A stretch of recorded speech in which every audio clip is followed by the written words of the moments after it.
Je me suis réveillée dans une pièce noire, sur un sol dur et froid. C'était difficile pour moi de dire depuis combien de temps j'étais allongée là, mais le craquement de mes os et la douleur que je ressentais dans mes muscles me faisaient deviner que cela devait faire un moment.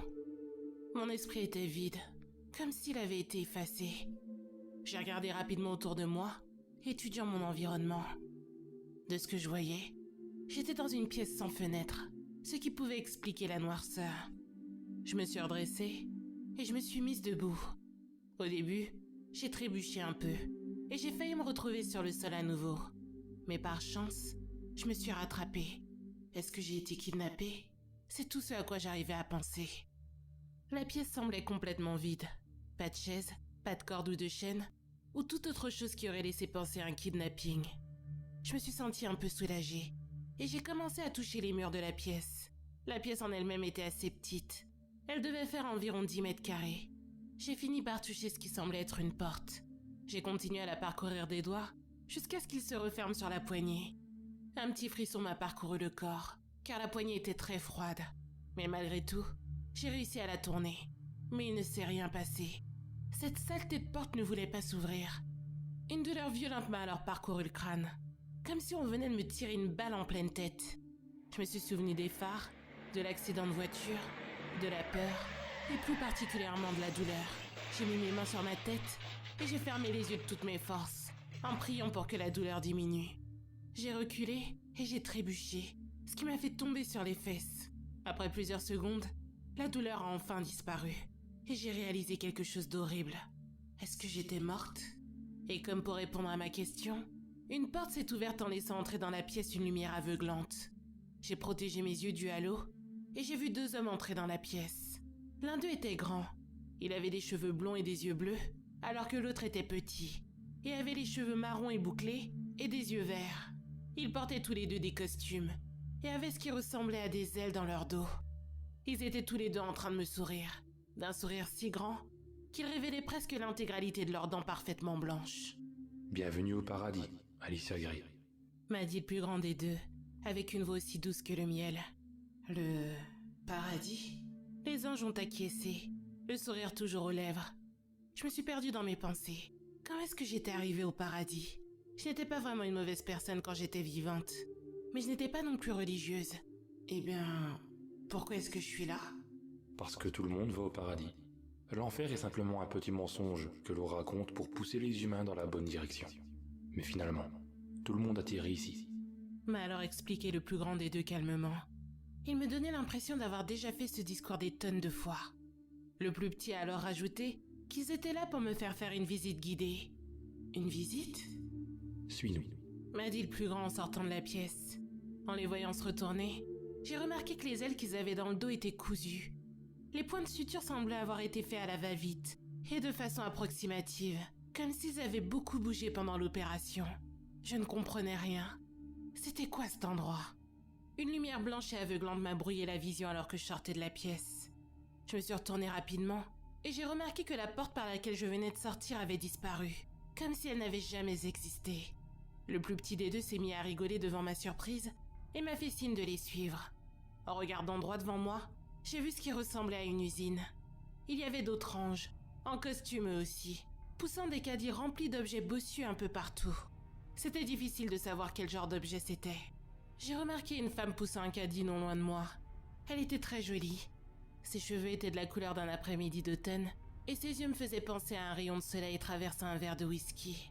Je lui ai souri poliment, et elle a tourné la tête pour me sourire à son tour. Mon Dieu, son visage... La moitié de son visage était brûlée. Ses dents et ses gencives étaient apparentes, et il restait très peu de chair sur ses os blancs. J'ai détourné rapidement le regard de cette vision horrible, et je me suis retenue de vomir. Mes guides ne prêtaient même pas attention à mon dégoût. Ou du moins, ils n'avaient pas l'air d'en avoir quelque chose à faire. Malgré ma nausée, j'ai tout de même réussi à leur demander « C'est quoi cet endroit ?» Ils m'ont répondu tous les deux à l'unisson que c'était le paradis. J'ai secoué la tête. Non, ce n'est pas possible. Le paradis est censé être un endroit beau. Ça n'a rien à voir avec ça. Mes guides se sont regardés tous les deux, comme s'ils étaient les parents d'un enfant qui leur demande pourquoi le ciel est bleu. Tu comprendras bientôt, Alicia. Leur sourire permanent commençait à me faire me sentir vraiment mal. J'ai voulu rétorquer quelque chose, mais j'ai ressenti une forte douleur à l'estomac. J'ai continué à les suivre, car c'était la seule chose que je pouvais faire sur le coup. Plus je regardais autour de moi, et plus les objets dans les caddies commençaient à ressembler à des êtres humains. Je ne voulais pas y croire. Mais après tout ce que je venais de voir, ce n'était pas si étonnant que ça. Un millier de questions commençaient à me traverser l'esprit, mais je n'arrivais pas à ouvrir la bouche pour les poser à voix haute. Mes terrifiants guides me conduisaient à travers des couloirs sans fin, qui n'arrêtaient pas de tourner, tels des chemins de labyrinthe. J'ai cherché du regard un quelconque signe qui pourrait m'indiquer l'endroit où je me trouvais, au cas où j'avais l'occasion de m'enfuir. Mais tous les couloirs se ressemblaient. Ils étaient tous peints en blanc, et comportaient exactement cette porte. Je me demandais comment les anges faisaient pour se repérer là-dedans. Les deux anges qui étaient avec moi se sont arrêtés soudainement devant une porte. Elle n'avait rien de spécial, et ressemblait exactement à toutes les autres. Le plus petit avait alors attrapé la poignée et gardé la porte ouverte pour que je puisse rentrer. En regardant à l'intérieur, j'ai remarqué une table d'opération et un plateau rempli d'instruments chirurgicaux. Mes yeux ont fini par tomber sur une paire d'ailes accrochées au mur, grâce à une sorte de crochet. J'ai commencé à comprendre, et j'ai machinalement fait quelques pas en arrière. J'ai continué à reculer, jusqu'à ce que mon dos ne se cogne contre le mur. Tu ne peux pas t'échapper, M'a dit le plus grand en m'attrapant le bras fermement, et en commençant à me tirer. J'ai essayé de résister, mais le sol glissant ne m'aidait pas. Son ami attendait toujours patiemment à côté de la porte. Encore une fois, on aurait dit que ce n'était pas la première fois qu'il vivait cette situation. Peu importe à quel point j'essayais de me débattre et de sortir de l'emprise de l'ange, je n'y arrivais pas. Tout à coup, je me suis aperçu que le plus petit des anges se trouvait à côté de moi, et qu'il aidait l'autre à m'attacher sur la table d'opération. Je me suis débattue violemment pour me détacher des sangles en cuir qu'ils avaient mis autour de mes membres. « Laissez-moi partir !» S'il te plaît, calme-toi. On va tout expliquer, Alicia. « Allez au diable !» Je suis désolé, mais je ne pense pas que ce soit possible. On t'a déjà expliqué que l'enfer n'existait pas. M'a répondu calmement le plus grand, alors qu'il choisissait soigneusement un scalpel. Le plus petit ange lui a alors demandé presque en couinant s'il pouvait le faire. D'accord, mais cette fois-ci, essaye de ne pas faire n'importe quoi. Lui a alors répondu le plus grand, en levant les yeux au ciel et en lui tendant le scalpel avec réticence. Cette fois-ci, j'ai écarquillé les yeux de terreur.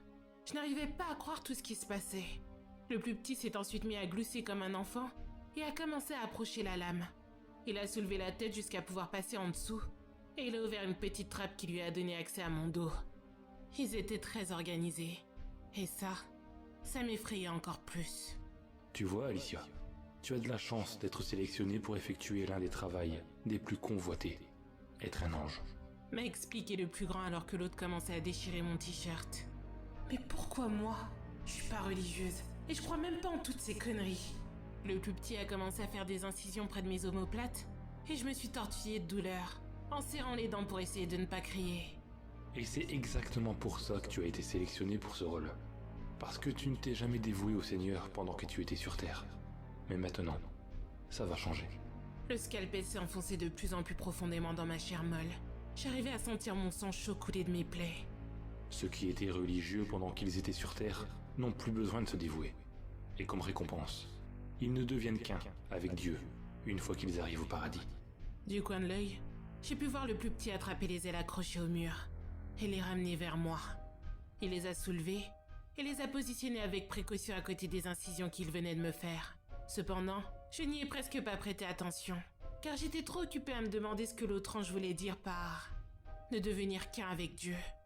J'ai été interrompue dans mes pensées quand j'ai senti une seringue s'enfoncer dans ma nuque. Ce sera mieux si tu es endormi pendant cette partie de l'opération. Avant que je ne puisse répliquer, des points noirs se sont mis à obscurcir ma vision. J'ai eu l'impression que le monde autour de moi disparaissait. Et ça n'a pris que quelques secondes avant que je ne sois plongée dans la noirceur et libérée de la douleur que je ressentais. Je me suis réveillée en sursaut, en respirant fort et en étant trempée de sueur.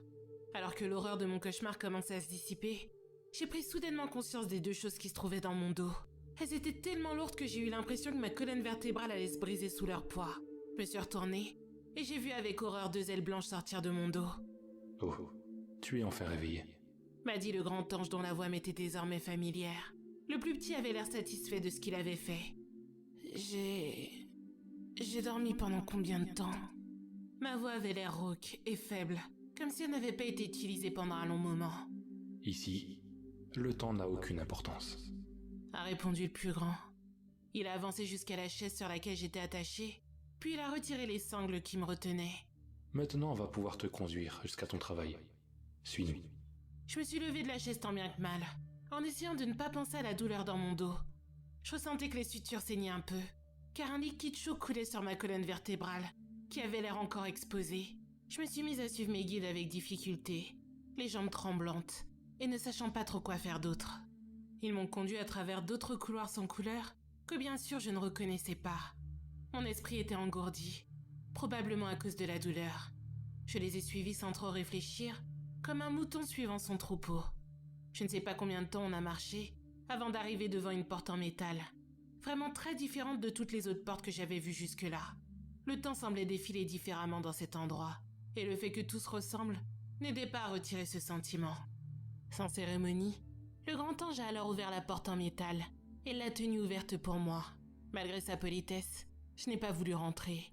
Je ne voulais pas rentrer, car ce qu'il y avait devant moi, c'était un abattoir. Des anges portant des tabliers sanglants découpaient des membres humains avec des scies à os. Un sourire faux était placardé sur leur visage. Certains d'entre eux sifflaient alors qu'ils travaillaient, des taches de sang recouvrant leurs parfaites dents blanches. Quelques-uns ont tourné leur tête pour me fixer et me saluer. J'ai essayé de reculer, mais je me suis cognée contre la poitrine du plus petit. Il m'a attrapé les épaules si fort que j'ai cru qu'il allait me les casser. Il m'a poussé à l'intérieur en me disant d'avancer. Avant que je ne puisse courir dans la direction opposée, la porte en métal s'est refermée derrière moi, scellant ainsi mon destin. J'avais envie de crier, de pleurer et de me jeter sur le sol, mais mon corps restait immobile. C'était comme si je regardais ce qui se passait plutôt que de le vivre vraiment. Le grand ange s'est alors approché de moi, un tablier à la main. Vu que j'avais compris ce que porter ce tablier voulait dire, j'ai secoué la tête rapidement, et des larmes se sont mises à rouler sur mes joues. Non, je vous en supplie. Il m'a lancé le tablier dans les bras et a mis le sien. Le sien était beaucoup plus sale que le mien, et des bouts de viscères en pendaient. Allez, on n'a pas que ça à faire. On a un emploi du temps chargé. J'ai voulu demander ce qu'il voulait dire par là, mais avant que je ne puisse poser ma question, les portes qui se trouvaient à l'opposé se sont ouvertes. Tout est devenu silencieux alors qu'une silhouette bossue s'est mise à avancer dans la pièce, en s'aidant d'une canne. C'était un vieil homme, qui avait tellement de rides sur le visage qu'on aurait dit des milliers de rivières asséchées. Les seuls poils qu'il y avait sur son corps étaient regroupés sur son visage et formaient une longue barbe qui traînait sur le sol. Des bouts de chair foncée se mariaient avec ses yeux injectés de sang qui balayaient doucement la pièce. Même si j'étais loin de lui, j'arrivais à sentir l'odeur dégoûtante de pourriture qui émanait de son corps. Son regard a finalement croisé le mien, ce qui m'a fait me figer. Je me sentais piégée par son regard omniscient, qui semblait percer mon âme. Ses yeux étaient tellement captivants que je n'ai pas pu bouger alors qu'il avançait vers moi. « Alicia » m'a-t-il dit d'une voix grave et rauque. J'ai acquiescé, vu que c'était la seule chose que j'étais physiquement capable de faire. « Bienvenue » a-t-il dit en souriant, révélant une rangée de dents jaunes et tordues. Il lui en manquait plusieurs, et de là où j'étais, je sentais son haleine putride. Une pensée horrible m'a alors traversé l'esprit. Est-ce qu'il était... « Oui, je suis Dieu. » m'a-t-il répondu simplement, comme s'il savait exactement à quoi je pensais. « Et ça, comme on a dû te le dire, c'est le paradis. » Il s'est mis à rigoler, en me montrant de la main ce qu'il y avait autour de nous. On aurait plus dit un sifflement qu'un véritable rire. « Tu es surprise, n'est-ce pas ?» J'ai acquiescé de nouveau. Il a continué, comme si ma réponse n'avait pas réellement d'importance. « La plupart des gens le sont. Voilà pourquoi je dois m'expliquer. » Il a détourné son regard du mien et a commencé à tourner en rond. J'ai ressenti un soulagement instantané, comme si un énorme poids avait été retiré de mes épaules. « Dis-moi, Alicia, pourquoi est-ce que tu crois que j'ai créé les humains ?» J'ai enfin pu prononcer quelques mots. Je sais pas trop, ai-je répondu, me sentant soulagée de pouvoir entendre à nouveau le son de ma propre voix. Je me suis mise à réfléchir et à essayer de me souvenir des quelques informations que j'avais retenues lorsque ma mère m'avait forcé à aller au catéchisme.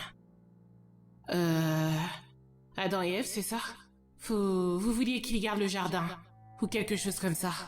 Il a rigolé une fois de plus, mais d'une façon macabre. « Pas vraiment, ce n'est pas tout à fait ça. C'est l'interprétation que vous les humains en avez. Essaie de voir plus loin, Alicia. Essaie d'ouvrir ton esprit et de voir au-delà de ce que l'on t'a raconté. J'avais du mal à comprendre ce qu'il voulait dire. Et je me suis rendu compte que j'étais incapable de faire ce qu'il me demandait. Je lui ai alors répondu que je ne pouvais pas. Bien sûr que tu ne peux pas. Vos cerveaux ont été créés pour fonctionner d'une certaine façon. Et ce n'est pas quelque chose que l'on peut changer juste par la volonté. Il a soupiré. Ça va peut-être t'aider. Pourquoi est-ce qu'on élève des cochons?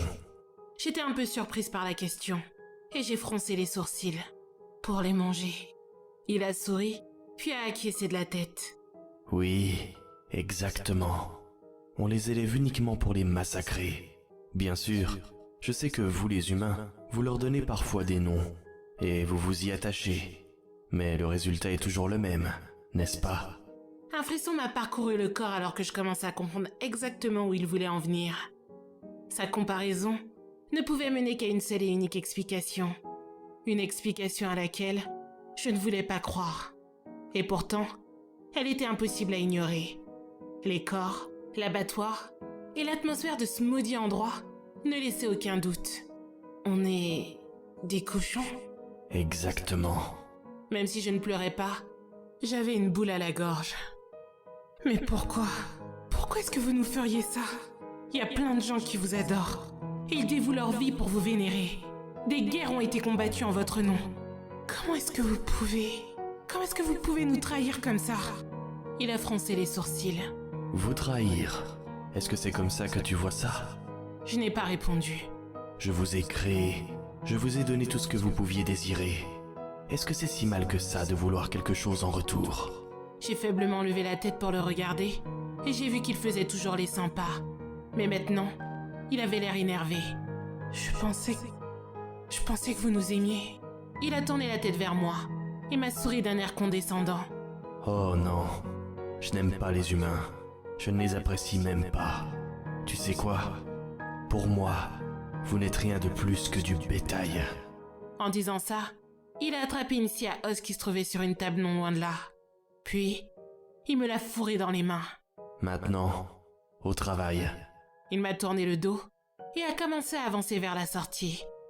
À mi-chemin, il s'est arrêté et il s'est retourné pour me regarder. Et sois gentil s'il te plaît, Alicia. Souris un peu. J'ai dégluti et j'ai ouvert la bouche pour protester, mais j'ai ressenti un soudain manque de volonté. Des larmes coulant sur mes joues, je me suis forcée à sourire et je me suis mise à côté des autres anges pour commencer à travailler.